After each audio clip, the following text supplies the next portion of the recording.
युग ऋषि समझाते हैं कि दिव्य और प्रमाणित शुद्ध और पवित्र जड़ी बूटियों के द्वारा यदि यज्ञ किया जाता है तो इस यज्ञ से वातावरण शुद्ध होता है, स्वास्थ्य सुधरता है, संक्रामक रोगाणु कीटाणु से रक्षा करता है और प्रकृति संतुलन करके पर्जन्य और संतुलित वातावरण में सभी मौसम संतुलित रहते हैं।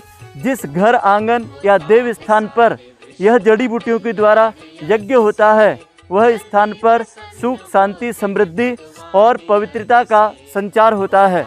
अखिल विश्व गायत्री परिवार के रचनात्मक केंद्र गायत्री धाम प्रयास किया है कि यज्ञकर्ताओं को हवन सामग्री के रूप में शुद्ध जड़ी बूटियों की हवन सामग्री उपलब्ध कराई जाए। आइए देखते हैं, हम लोगों ने 27 एक ऐसी औषधियों का गुरुदेव के साहित्य से संकलन किया है। सबसे पहले हम श्यामा तुलसी को लेते हैं। यह हमारी श्यामा तुलसी पंचांग का इसका चूर्ण है। गिलोय जो संक्रमक को रोकती है, बहड़ा जो कफ का शमन करती है और इसके साथ में कचूरा, इसमें बहुत सुगंध होती है, ये वात को शमन करता है। देवदार की लकड़ी का जो पाउडर होता है ये वैसे हिमालय में ही होता है। देवद्वार ये देव स्थान पर होता है, देवभूमि पर होता है, इसीलिए इसका नाम देवद्वार है। ये जटा मानसी भी हिमालय की तराइयों में केदारनाथ तरफ होती है। ये ब्लड प्रेशर को भी कंट्रोल करती है और बहुत ही सुगंधित होती है। इसके साथ में यह हमारा कचूरा कचूर जो काचरी सुगंध आती है और ये कचूर जो है यह हमारी सुगंध को और बढ़ा देता है। बाउची ये श्वेत कुष्ठ को भी ठीक करता है और इसमें सुगंध आती बाउची के अंदर। ये अरंडी कृमिनाशक होता है। ये अरंडी का जो होता है हवन सामग्री में कीड़े और घुन नहीं लगने देगा। नागरमोथा ये वात शामक यूरिक एसिड को भी कंट्रोल करता है। इसका धुआं बहुत सुगंधित होता है। ये बेल का फल की गिरी होता है। ये बेल का फल जो होता है ये अतिसार को ठीक करता है और इसकी सुगंध से घर में एक मीठी सुगंध बनी रहती है दिन भर। तेज पत्र ये इम्यूनिटी पावर तो बढ़ाता ही है और बॉडी को डिटॉक्सिक करता है, शुगर को कंट्रोल करता है, फैटी लीवर को ठीक करता है इसका धुआं। इसके बाद में आप देखते हैं छबीला। ये छबीला तो बहुत ही उच्च क्वालिटी का जालीदार छबीला, वैसे बहुत महंगा होता है, 450 से 500 रुपये किलो की चीज़ है ये। और ये छबीला जो होता है बहुत सुगंधित होता है और ये विशेष करके नेगेटिव एनर्जी को, वायु दोष होता है उसको ठीक करता है। इसकी सुगंध घर में 24 घंटा बनी रहती है।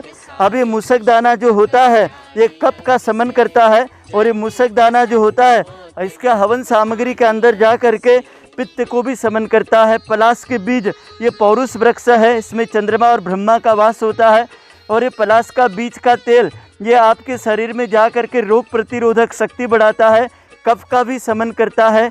इलायची की छाल का पाउडर भी इसमें डालते हैं। इलायची जो होता है ये बहुत सुगंधित होता है। इसके साथ में हाउबेर, इसकी सुगंध तो बहुत ही अद्भुत होती है।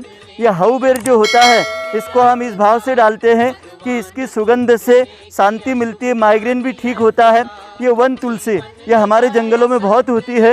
ये वन तुलसी जो होती है ये पित्त का शमन करती है, ये कृमिनाशक संक्रामक वायरस को रोकती है।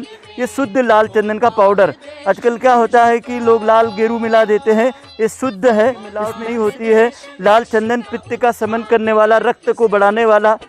सुगंध कोकिला, इसके अंदर जो सुगंध होती है बहुत ही मीठी सुगंध होती है। और ये खेर के बीज, ये खेर के बीज जो होते हैं ये रक्त को शुद्ध करता है। और वैसे खेर की समिधा यज्ञ में डालने का ये उसके हमने बीज लिए हैं, खेर के बीज लिए हैं। ये शुद्ध गूगल, और आप आश्चर्य करेंगे ये शुद्ध गूगल वैसे काफ़ी महंगा होता है। ये शुद्ध गूगल थोड़ा सा भी यदि हवन सामग्री में आप डाल देते हैं तो 80 प्रकार के वात रोगों को ठीक करता है। और इस गूगल को हम लोग बारीक पाउडर करते हैं और इसके साथ में जब ये सारी जड़ी बूटियों को देख लीजिए, हमारे कार्यकर्ता इस प्रकार से इसको मिक्स करते हैं और इसको जब मिक्स करते हैं तब इसके अंदर इसकी लहर चढ़ाते हैं। ये आप देख रहे हैं, ये अब हमारी हवन सामग्री का अब इसको पूरा इन्होंने लहर जमाया है। अब इसको हमारे कार्यकर्ता मिक्स कर रहे हैं। ये नीचे से ऊपर तक अब इसको मिक्स करने का कार्य इन्होंने प्रारंभ कर दिया। पहले तो इन्होंने लहर जमाया, ये 27 चीज़ों को पहले जमा दिया और जमाने के बाद इसको धूप दिया। इसके अंदर कुछ कचरा हो, कोई पन्नी हो, किसी भी प्रकार की मिट्टी हो, उसको इन्होंने पहले साफ़ किया। देखो इस प्रकार से इसमें कुछ कचरा निकलता है, उस मिट्टी को इन्होंने बाहर किया, क्योंकि हम लोगों ने पूरा ध्यान रखा है शुद्धता, पवित्रता और प्रामाणिकता का। कोशिश किया है कि इस हवन सामग्री के द्वारा आपको यज्ञ पिता को जो आप आहुति करते हैं तो शुद्ध और प्रमाणित जड़ी बूटियों से मिले। अखिल विश्व गायत्री परिवार इस नवरात्रि में आपको इतनी सुंदर और अद्भुत हवन सामग्री दे करके अपने आप को आत्मसंतोष करता है। देव संस्कृति के निर्माता यज्ञ पिता जगत माता गायत्री। तो गायत्री हम सबको सद्बुद्धि दे। इस कोरोना काल में यदि इससे किसी भी घर में हवन होगा तो वो घर से निश्चित रूप से प्रदूषण हटेगा, संक्रमक वायरस घटेगा, बच्चों में बल और बुद्धि बढ़ेगी। हमारा भाव यही है कि यज्ञ भगवान को शुद्ध और पवित्र भोजन मिलना चाहिए। इसी भाव से हम लोगों ने एक प्रयास किया है आप लोगों की सेवा के लिए। इतना ही नहीं, अब इसके अंदर नीलगिरी का तेल, अरंडी का तेल, ऊपर से जब इसकी पूरी हवन सामग्री पिसा जाएगी मशीन में। आइए देखिए, गायत्री धाम का पल्वलाइजर है। इस मशीन के अंदर ये सारी जड़ी बूटियों को मिक्स करने के बाद अब इसके पिसाई के लिए इसके अंदर डाला जा रहा है। और इसके अंदर जब ये डलता है तो इसका ये मान करके चलो कि 4 से 5 और 3 से 2.5 mm इसके बारीक टुकड़े होते हैं। जैसे प्राचीन समय में ईमान दस्ते में टुकड़े होते थे, इसी प्रकार से ये टुकड़े करेगा। और जब ये हवन सामग्री को यज्ञ में जब समर्पित करेंगे तो इससे सुगंधित और पवित्र धुएं के साथ में किसी भी प्रकार का प्रदूषण नहीं होगा, ऐसा इसमें प्रयास किया गया है। ये मशीन आप चालू हो रही जा रही है। ओम शांति।